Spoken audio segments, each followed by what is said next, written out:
네, 안녕하세요. 9월 18일 굿모닝 미주미 방송 시작하도록 하겠습니다.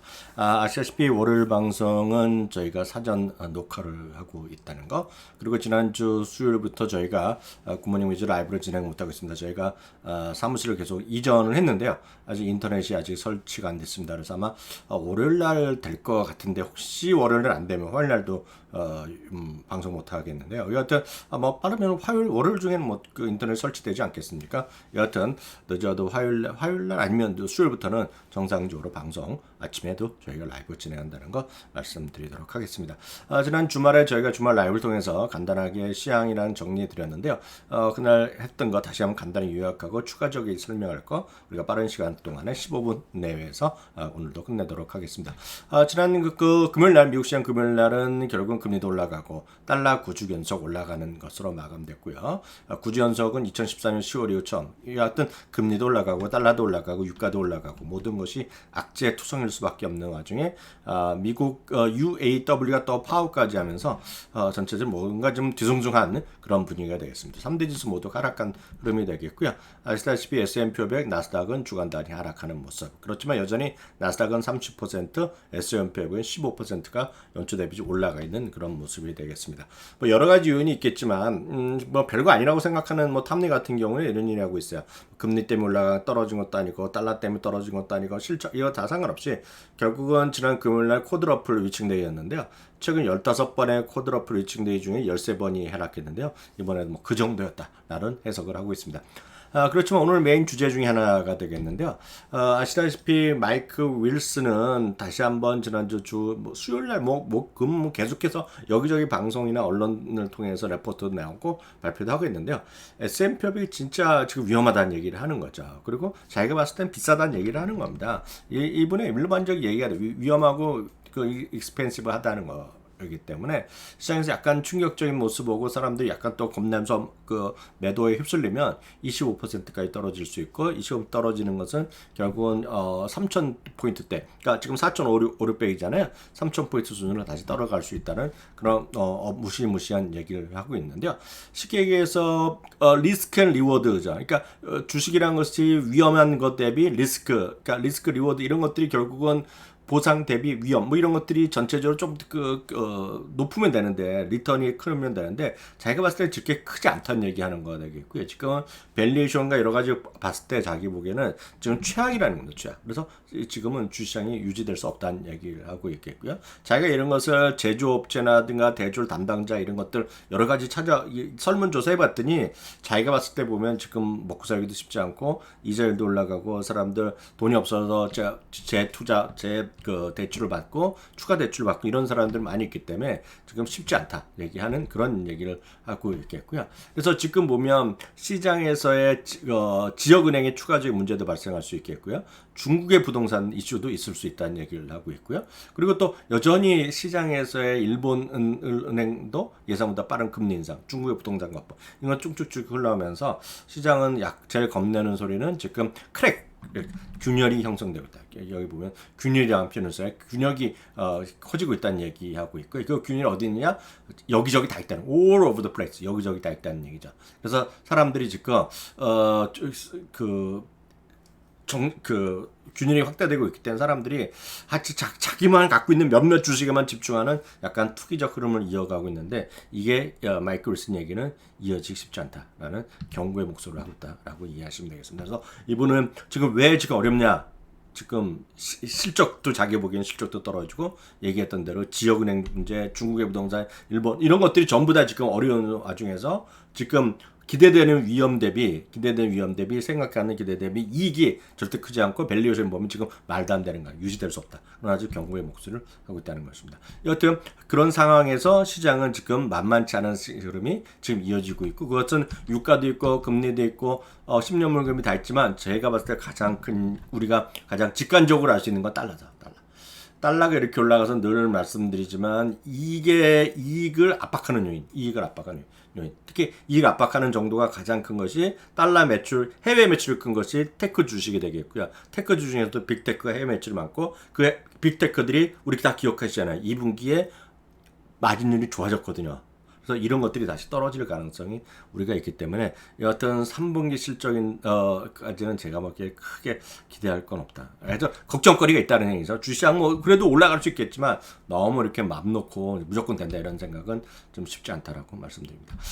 특징주 바로 보겠는데요. 특징주는 로이터 통신에서 TSMC가 그 장비 업체들한테 지금 납품을 좀 천천히 달라 그런 얘기를 했다라고 알려지고 있잖아요. 그런 것들이 하면서 ASML 그리고 램 리서치, 어플라이드 머티리얼, KLAC 이게 KLA 컴프레이션이 이게 지금 그 전 세계 4대 반도체 장비 업체인데 이것들이 다 3, 4, 5, 6%씩 떨어졌고요. 반도체 전체적인 ETF 세상에서 가장 강한 건 SMH인데요. 이런 것들의 주가도 3% 떨어지는 모습이었습니다. 지난 금요일 날 보면 또 약간 또 올라간 건 별로 없는데 올라간 것 중에 하나가 룰루레몬이 있는데요. 룰루레몬은 아시는 분 계시겠지만 여성 운동화, 여성복 여성 신발 시장은 나와 있는데요. 남성 신발은 없어서 남성 신발은 여기 화면에 보시다시피 APL 같은 이런 것과 더불어서 좀 콜라보 정도 있었는데요. 이번에 CEO가 지난주에 골드만삭스인가요? 그래서 투자 포럼이 나타나면서 남성 운동화, 남성 그 시장에도 들어간다 얘기를 했어요. 그래서 이게 얼마 될지 모르죠. 다만 이제 분석가들은 이게 워낙 경쟁이 심한 시장이잖아요. 그래서 잘 될지 안 될지에 대해서는 설왕설래가 있다라고 보셔야 되겠습니다. 다만 지난 실적 발표할 때 가이던스를 좋게 얘기하면서 주가도 레벨업 됐고 저는 개인적으로 보면 이게 그 마진율이 좀 좋지 않았기 때문에 생각보다 늘어나지 않기 때문에 좀 저는 그냥 약간 보수로 봤는데 그럼에도 불구하고 주가는 올라갔고 평가는 엄청나게 좋았는데 주가는 어떤 갭을 메꾸는 그런 모습이 되겠습니다. 일단 이거는 매출 대비 12개월 실적 기준 매출이고 아래 12개월 실적 기준 P인데요. 상당히 지금 P 같은 경우에는 약간 부담스러운 부분은 맞다라고 보셔야 되겠습니다. 그래서 지금 무조건 뭐 쫓아가고 산다 그건 아니라고 보고 있겠고요. 어도비는 여전히 저는 굉장히 큰 관심을 갖고 있는데 지난 주말은 뭐 다 떨어지면서 4%가 떨어졌지만 지난 금요일도 말씀드렸다시피 최소 13곳이 목표 주가를 상향했고요. 번스타인은 매도에서 중립으로 투자 의견을 상향하게 됐다는 거 참고하시면 되겠습니다. 말씀드렸다시피 목표 주가는 줄 상향하는 그런 모습을 보인 것이 되겠습니다. 한편 또 하나 이제 이슈거리가 있다면 UAW죠.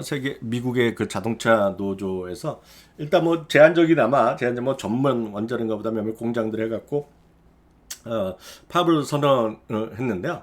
이 파업을 하면서 그렇다고 해서 뭐 주가 또 떨어진 것도 아니에요. 자동차 회사들이 버티고 있지만 그 단기적으로 올랐다고 해서 이게 아무 문제가 없는 것이 아니라 결국 이 현상을 결국은 소위 그 전통적인 내연기관 자동차의 어려움을 가속화시키고 결국은 일론 머스크의 테슬라의 어떤 공고한 위치를 더욱더 강화할 수 있다는 측면에서 좀 이해하는 것이 좋지 않냐라는 시각이 있다는 걸 참고하시면 좋겠습니다.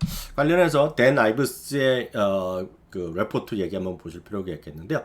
댄 아이브스는요, 지금 주가 아마 하루 이틀 그런 게 중요한 게 아니라 테슬라의 경쟁력을 더욱 더위가 아니라 더욱 돋보이게 할 거란 얘기하고 있겠고요. 지금 2부 전기차 시장으로 가는 이런 중차대한 시기에 그리고 중차대한 시기에 모델도 나와야 되고 디스플레이 해야 되고 마케팅도 해야 되고 이 전기자동차 시장 이렇게 경쟁이 이런 시기에 the timing could not be worse. 지금 이런 그 파업을 하는 타이밍이 더 안 좋을 수 없어요. 일단 최악의 경우란 얘기하고 있다는 거 되겠고 여기 보시면 테슬라는 지금 시간당 45에서 50달러의 임금으로 지금 일을 하고 있는 반면에 디트로이의 3대 메이커들은 64에서 67달러. 그러니까 말하자면 비싸다 얘기를 하고 있겠고요. 2017년에 GM의 매출이 지금 테슬라보다 85배였는데요.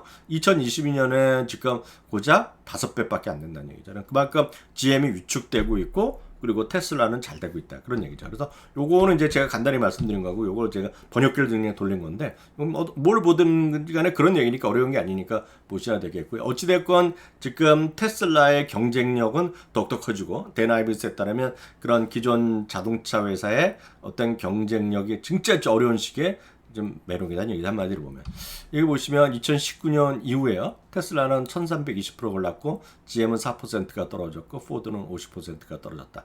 이거 보면 시장에서 모르겠습니다. 시장에서의 어떤 경쟁력이 됐건 뭐라고 표현하건 간에 제가 보기에 지금 내연기관 자동차가 갈 길은 상당히 멀고 쉽지 않다라고 좀 보고 있겠고요. 이거는 마이크로소프트도 저희가 토요일 날도 잠깐 말씀드렸다시피 다시 한번 확인드리면 마이크로소프트는 좀 한 2.5% 떨어졌지만 저는 저도 한 주 다시 더 샀지만 여하튼 배당금의 이런 흐름 2011년부터의 배당금의 이렇게 계속 늘려왔다는 거 보셔야 되겠고요. 9월 14일 주당 0.68달러 받으셨을 것 같은데 중요한 건 이번 주에요. 이번 주에 빠르면 오늘 내일 모레 중에 배당 인상이 또 발표될 가능성이 크다는 것이 월가의 시각이 되겠습니다. 작년에도요. 딱 이번 주 작년에 딱 9월 20일에 딱 발표했는데 항상 딱 요 시점 마지막 전분기 4분기짜리 배당을 주고 나서 딱 발표했던 시기라서 아마 이번 주에 배당을 할 것 같고요. 작년은 9.7%, 4년 동안은 연평균 10.3%가 배당을 했는데요. 이번에 또 얼마 줄지 모르죠. 74센트, 75센트, 76센트 있는데요. 8.9%로 올렸지, 10.3, 11.8% 올렸죠. 세 개 중에 하나라는 시각이 있는데 그보다 더 많이면 좋을지 모르죠. 근데 중요한 건 2021년에 주당 배당금이 연간 72센트였는데요. 당시 1월 말 주가 28달러 보면 당시 배당수는 2.5%였지만 그 당시에 산 사람을 계속 지금까지 계산하면 10% 수준. 그러니까 현재 배당 수익률 열어도 배당 수익률이 너무 작다보다는 배당을 꾸준히 늘려주느냐 안 늘려주느냐에 대해서 여러분들 관심 갖고 보시면 좋을 것 같습니다. 그리고 요거는 보시다시피 말씀드렸다시피 배당 플러스 자사주 매입을 한 토탈 디비던드 역할을 하죠. 흔히 해서 이걸 두 개를 더 하는 경우도 있는데 여러 가지 말을 씁니다. 여튼 꾸준하게 주주 친화의 진심인 그런 기업이 되겠다라고 말씀드리겠고요. 아메리칸이라는 하여튼 9주 연속 빠지고 있는데요. 말씀드렸다시피 지금 미국의 국내 항공유흥은 2019년 대비까지 하락, 2019년 전보다도 떨어져 있다라는 거죠. CNN에서 나오는 기사입니다. Domestic fare are down from 작년은 물론 아니라 2019년 수준 이하로 내려가고 있으면서 그만큼 쉽지 않은 구간. 그래서 늘 말씀드리지만 저는 항공주에 대해서 선호도 없지만 항공주 여행에 관심 있으면 항공보다는 호텔, 인터컨티넨탈 호텔은 사상체육관 아닙니까? 예, 이런 것들. 저는 이게 여전히 탑픽이라고 보고 있는데요. 이게 됐건 메리아시 됐건 부킹홀딩스가 됐건 뭐 이런 것들 ETF 프롬 어웨이 정도가 있다는 것까지 말씀드리도록 하겠습니다. 그래서 오늘 여기까지 해서 12분 40초에 짧게 월요일 진행하는 굿모닝 미즈 사전 녹화를 진행을 마감하도록 하겠고요. 빠르면 내일부터 늦어도 수요일부터 다시 라이브로 굿모닝 미즈미 뵙도록 한다는 거 약속드리도록 하겠습니다. 이상 사전 녹화한 월요일 굿모닝 미즈미 전체 13분 10초에 마감하도록 하겠습니다. 끝!